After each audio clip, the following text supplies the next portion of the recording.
Пайғамбарымыз хадисінде кімде-кімнің Құдайдан сұрап жүрген дүниелік және ақыреттік кез келген бір қажеттілігі болса, жақсылап дәрет алғаннан кейін 2 рәкат намаз оқысын деген. Кейбір хадистерде бұл намаздың 4 рәкат екендігі жөнінде де хабар келген. Бұл қажет намазы.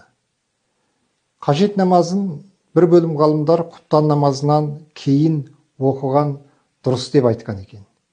Егер біз осы намазды 4 рәкат оқитын болсақ, кейбір кітаптарда бұлай оқу үлгісі келеді. Бірінші рәкатта Фатиха сүресінен кейін 3 рет Аятул Курсиді оқимыз. Екінші рәкатта Фатиха сүресінен кейін Ихлас сүресі. Үшінші рәкатта Фатиха сүресінен кейін Фалақ сүресі. Төртінші рәкатта Фатиха сүресінен кейін Нас сүресін оқимыз. 2 рәкатта оқуға болады. Егер біз бұл сүрелерді білмесек, басқа кез келген білген сүрелерімізбен оқи береміз. Намазға ниет еткен кезде қажет намазын оқуға деп ниет етеміз. Намаздан кейін қолымызды жайып, Құдайдан дүниелік және ақыреттік кез келген қажеттілігімізді сұрай береді екенбіз. Алла Тағала құлшылықтарымызды қабыл қылсын.